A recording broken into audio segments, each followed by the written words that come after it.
Have you ever felt like you're doing all the right things? You are reading the books, taking the courses, applying the strategies, and yet somehow you're still stuck. Well, you're not alone. And the reason might not be what you think. Today, we are talking about how self help, when approached the wrong way, can actually hold you back and what to do instead. So let's dive in. Welcome to the School of Self-Image, where personal development meets style. Here's your hostess, Master Life Coach, Tonya Leigh. Hello, beautiful friends. How are you doing? How are you feeling? I hope your answer to that question is amazing. I just said goodbye to my team. They came in for our 1-day quarterly retreat, and it's always good getting together in person. I mean, I'm so grateful for technology and the fact that we can live all across the world and work together, but there is nothing like in-person meetings. The energy is different, and it's just a great way to reset and make plans, which we are doing. I am really looking at my business and my whole life through the lens of essentialism this year, doing less but better, really focusing and looking at where we can have the biggest impact and really thinking about what are we currently doing that doesn't need to be done, it's not adding a lot of value, and where can we look to add more value that will help our members move along and create results faster. So it's always good to get together and have those kinds of discussions. And I feel like that's a great segue into what I want to talk about today, and that is why self-help might be keeping you stuck.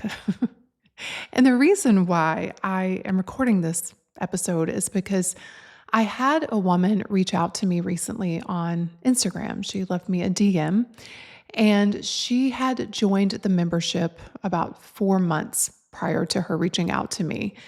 And she confessed to me that she has been a coach for over a decade. And so she's been deeply immersed in the world of self-help and personal growth and transformation. And she said to me that she felt like she had been doing all of the right things. She'd read the books, taken the programs, she's done so much thought work. She knows the strategies, and yet she confessed that she felt really stuck. But within a few months of being in the membership, she told me that things are shifting. And I really got curious as to why. And so I just responded and said, I'm really grateful to hear that. And what is different this time? What changed for you? I want to hear about the progress and why you think that is. And it really touched me and it inspired this episode.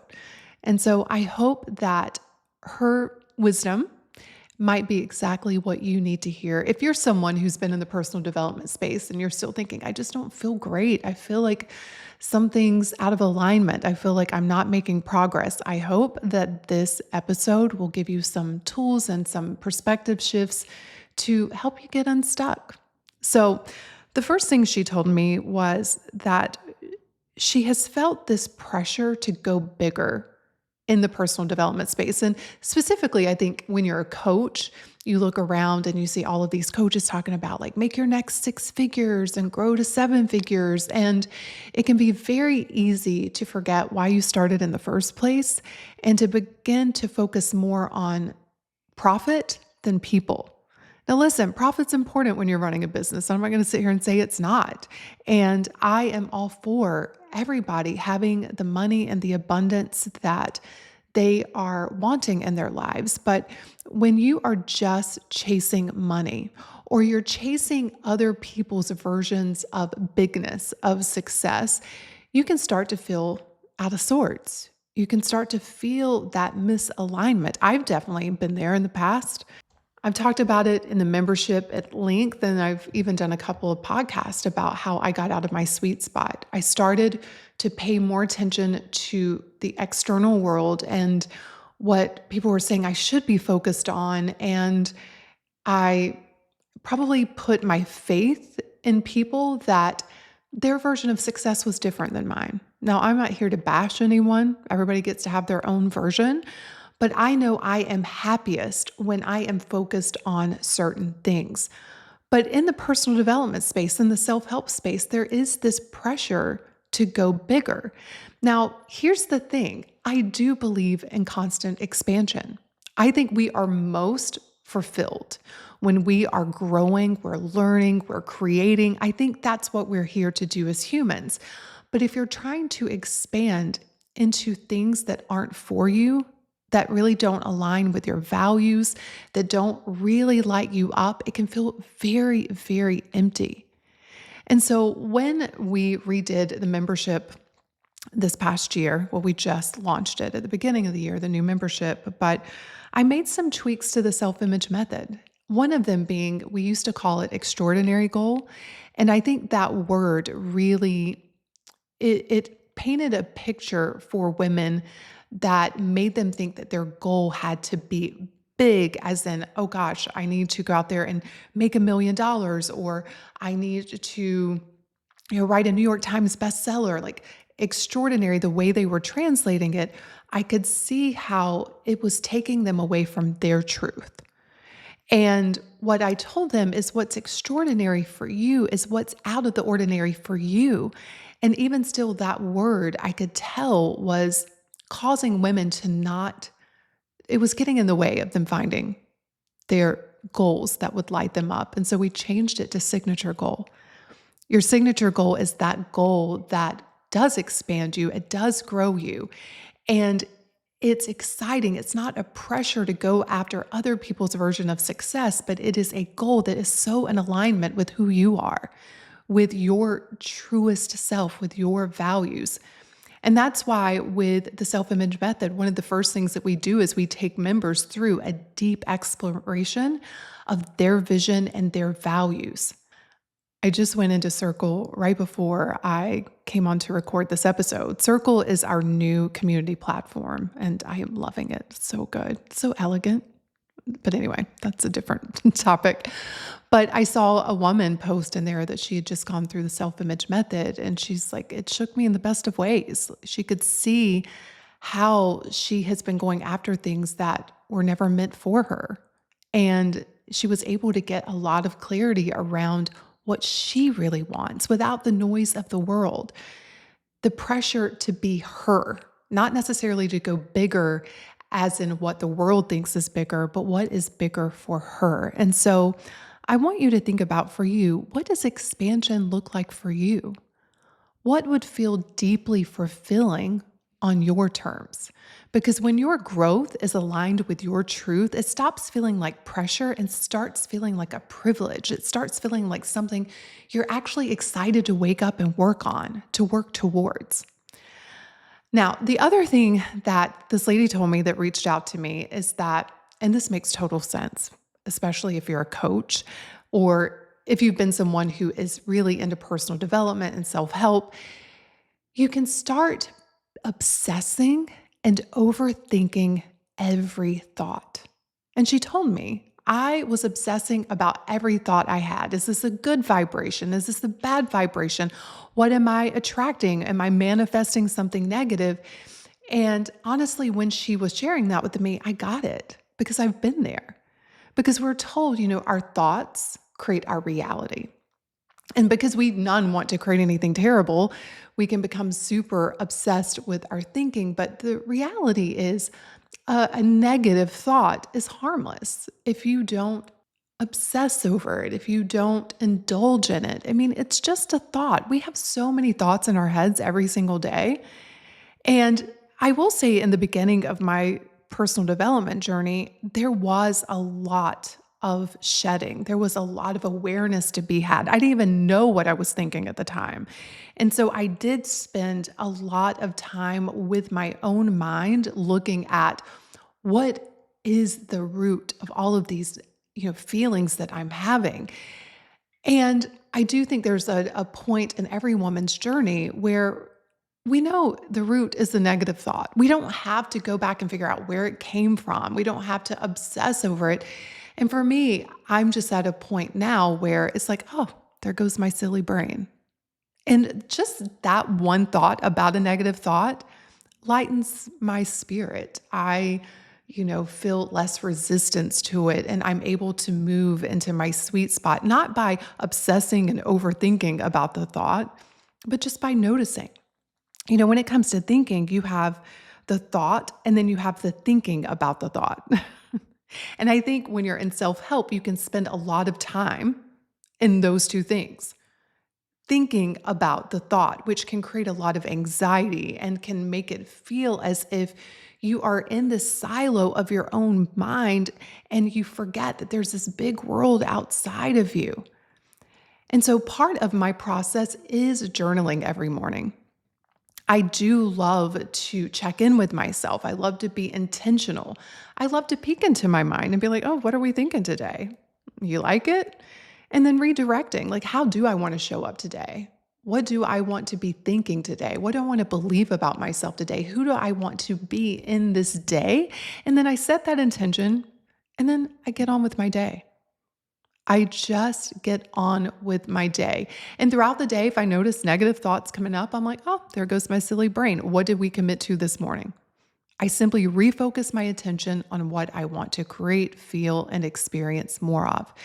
And so if you've been feeling stuck with self-help, I want you to know this. You don't have to be a full-time detective of your mind because your brain's always going to offer you thoughts. Some will be useful, some won't be. But you get to decide which ones to engage with. You don't have to sit down with a journal every time you have a negative thought and try to unravel it. It just keeps you focused on what you don't want to be focused on. You can simply redirect your focus, redirect your thinking, and move on with your day. Lesson number 3 that she told me, and this is a big one, is that she had been in what we call constant consumption mode. She had spent years consuming, reading books, taking courses, constantly learning, but she wasn't creating at the level of her consumption. She was over consuming and under creating. And this can happen a lot, especially if your work is in personal development. You can think, oh my God, there's so much to know. I mean, things are changing. We are learning new science. We're learning more about the brain. And so you want to keep up with everything. And so you feel like you have to constantly be consuming. And then on top of that, with a business, you're like, oh my gosh, there's so many tools to learn and so many things to figure out. But if you're just consuming and not putting what you learn into practice, all you have is a lot of unrealized knowledge. And that's one of the reasons why within the membership, we created the Self-Image Studio. The Self-Image Studio is where you bring your goals to life 30 days at a time. We have a high emphasis on action, which sometimes goes against what they tell you to focus on within personal development. They're like, just focus on your thoughts and everything else will take care of itself. And there is some truth to that, but I will say there have been times I've been sitting around thinking beautiful thoughts and not taking action on them, just sitting there thinking about them. So one of the things that we teach within the School of Self-Image is the self-image cycle. And I teach it in a very interesting way where you get to enter the cycle at any point, but I tell members you have to complete the cycle. So the cycle basically is I think, I feel, I do, and evidence. And that cycle is confirming your self-image, which if you've listened to this podcast, you know self-image is influencing every area of your life. And so we have been traditionally taught that we need to enter through thought level. But I am encouraging you to consider you can enter through any part of the self-image cycle. And so if you're like me, I love taking action. I always have. And I realized early on that the reason why I struggled with just action alone is because I didn't complete the cycle. I was just taking action to get a result, not to confirm what I wanted to believe about myself. And that's what makes it so different within the School of Self-Image, is that we take action, but we do it to provide evidence, which then changes how we think about ourselves, which then shifts how we're feeling, and you just start spinning that cycle in a completely new way. And the Self-Image Studio is a way to sit down with yourself every month and learn your lessons and then make a plan for how you're going to get in action, what you need to think, what you need to feel. But for that reason, she told me that she has been creating so many more results in just 3 months of being in the membership. She finally feels like she is not stuck by following our process. She said she went from a self-image of a woman who never completes things to a woman who is creating her life on purpose. So it's not just about doing more. It's about taking action that reinforces the self-image that you desire. Because when you expand your self-image, your actions, your behaviors, everything else is just going to follow suit. But sometimes just getting yourself in motion, going out there and taking action to prove to yourself, this is who I'm choosing to be, will begin to get you unstuck. Sitting at home journaling what's in your brain may not be working. In fact, if that's what you've been doing and you still feel stuck, try something new, try something else. I think about Martha Beck. I can't remember which book it was. I think it was Steering by Starlight. And she says some people need to stop doing and start talking. And for some people, that is true. And that's the thing in personal development, we're all so unique. We're on different paths. We have different levels of experience. And so for some people, you do need to stop taking action and you need to start talking. You need to start looking at what's going on within yourself. But for other people, it's time to stop talking and start doing. It's time to stop obsessing over every thought, trying to figure out where it came from, and start taking some action. Because to me, action, when taken from the energy of, I am taking this as a devotion to who I'm choosing to be. I'm taking this action as a declaration of this is who I'm becoming. That is the kind of action that will change your life. And then the results just follow.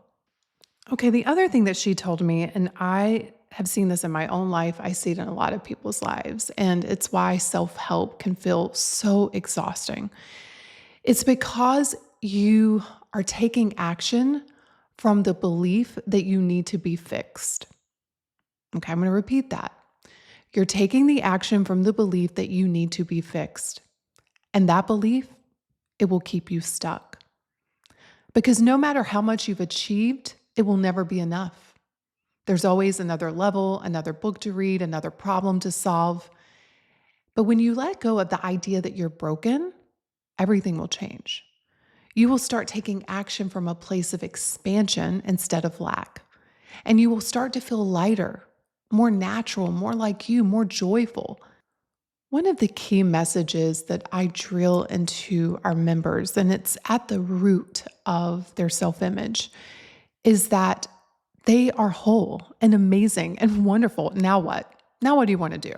If you really believe that about yourself, if you really thought that you were a loving, expansive, joyful woman who was completely whole and had nothing to prove to anyone, what would you want to be doing with your life?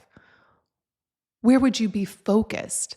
How would you be walking through your day? How would you treat yourself? Because here's the thing. As long as you think I am broken, nothing outside of you will fix that. I remember losing the weight that I thought would make me the most happy. And I starved myself, literally. And when I got to that weight, I was miserable. And I was like, hold up, this is not in my plan. This is not what I thought this was going to feel like. Because it was never about the weight. It was this belief that I was broken. And so I thought the weight loss could fix me. But I still held on to that belief. That belief didn't change. I just had a smaller body thinking the same thing. And so at the core of this work is you seeing yourself as someone, again, who is whole 100%. You are worthy. Now, what do you want to do? You know, she told me that since she joined, that she has been so excited to wake up in the morning and grab her curated day journal, because now she's seeing herself as like this creation, not this thing that she needs to fix, but she's really seeing herself as like a masterpiece. And she's the artist. And isn't that the point, you all? Shouldn't personal growth be inspiring, not exhausting? Shouldn't it feel like an invitation, not an obligation? Shouldn't it make you feel lighter, not heavier? So, if personal development feels like a chore, it's time to change your approach. And that approach really is about seeing yourself as this amazing human on this incredible journey where sometimes we fail, sometimes we get it wrong, sometimes we have the most crazy thoughts in our head, and we are always 100% worthy and whole. And when you approach your personal growth from that vantage point, it really does become a joyful endeavor. You begin to fall in love with the process. A lot of times people enter into self-help and personal development because they're trying to get to an ultimate outcome. And so they're constantly reminding themselves that they're not there yet, and then therefore something must be wrong with them. Of course, I'm broken. And they just spiral in a direction that's so far from where their soul wants to go. And then they get frustrated because they aren't there yet, because energetically they are so misaligned from where they want to be, and they just give up. But what if you fell in love with the process? What if you woke up every day excited to discover more about you? And yet, part of that discovery is some of the crazy things that may be in your brain. Obviously, we're all humans, but it's also discovering more about what you love, what interests you, what feels lighter, what feels like you, and moving more in that direction. To me, that is what we're all here to do. That's what I want the School of Self Image to be all about, this beautiful invitation to get to know the true you, the you came here to be. And then finally, one of the things that she shared, and I think this one is huge, is that she confessed that she had never been a part of a personal development program where there was such an emphasis on environment. She had been trying to change by staying in the same environment. Now, can you do that? 100%. It just takes a lot more effort and it's a lot harder. And I tell members all of the time, I'm like, listen, if you can place yourself in environments that speed up your own reinvention, that help you create and feel how you want to feel faster, why not do it? But there are people that would disagree with me on this. And I understand the thinking behind it because nothing outside of you creates how you feel. It's always thoughts in your head. But I also know from my daughter struggling with mold illness years ago that your environment can heal you or it can make you sick. And I think that's not just physically, I think it's emotionally as well. At the School of Self Image, we use our environment as a tool for our own reinvention because your surroundings can either reinforce a self image that you desire or keep you stuck in an old identity. And that's why we focus a lot on curating our surroundings to align with how we want to feel, the future that we want. Now, that doesn't mean big fancy houses or big fancy cars, or it doesn't mean anything. It's what you decide it is. For some people, it's about simplifying everything because they want to see themselves as a woman who really savors and appreciates a simple life. For some people, it's about getting back out into nature because their soul has missed that and it's craved that. And they want to see themselves as someone who is very connected to nature. It doesn't look one specific way. And I think sometimes that's why my teaching is misinterpreted. It's about understanding how your environment is shaping you. It's about understanding how your environment feels and then making those tiny tweaks because the reality is your environment is not a reflection of your worth. I think about when I was living in that little trailer all those years ago, I was 100% worthy, 100% worthy. And as I got older, I began to see the people I was hanging out with, the places that I was going, how I was dressing, what I was reading. All of the stuff around me was confirming a story I had about myself. And so when I started to uplevel my environment, the story that I had about myself began to change as well. But you have to do them together. If you're just making your environment look pretty, but you're not doing it to reinforce how you want to see yourself, you're just going to have a pretty environment. You're going to be miserable. It's why just losing weight without changing your mindset, it's just maybe a miserable you in a smaller body. They go hand in hand, which is why it's so important that you complete the self-image cycle. When you do something to elevate your environment, what is that providing evidence for? Who is that showing to yourself that you're becoming? And then what new thoughts and beliefs does that spark about yourself? And how does that make you feel? And then what do you want to do as a result of that? And we just spin that cycle in a new direction and we get you unstuck. So, as we wrap up this episode, here's what I want you to take away from this conversation. You are not broken. You don't need fixing. You are already whole and fabulous. And the reality is, you don't need to prove yourself to anyone. All you need to do is really fall in love with you.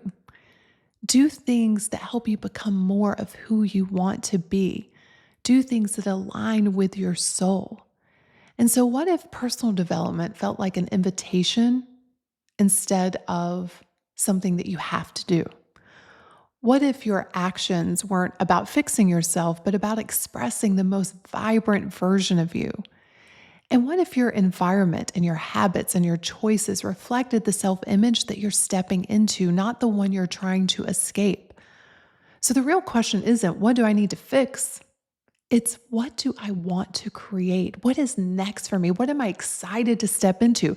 Now, listen, it's going to be scary. And that's where the mindset work comes in. Because anytime you are breaking up with an old identity, it is going to be very uncomfortable. But listen, we can do hard things, can't we? I know you can. You've probably done it so many times. And so, what I'm doing is I'm asking you to do the hard thing of becoming the most radiant and vibrant version of you. And when you start living from that energy, everything changes. So if this episode resonated with you, take a screenshot and share it with me on Instagram. You can tag me at Tonya Leigh, and I would love to hear your biggest takeaway. Have you ever felt stuck in self-help? Do you feel like you're constantly consuming but not creating? Have you approached your personal development journey from the mindset that you need to be fixed, and so that next book is going to be the one, or that next program is going to be it? News alert, you're not broken. Go into any of these programs that you are considering with the mindset of, I'm going to use these to enhance my already whole and worthy self. And when you do that, you will be amazed at not only how fun it might become, but at who you become in the process. All right, my friends. I hope you have a beautiful week, and I will see you on next week's episode. Cheers.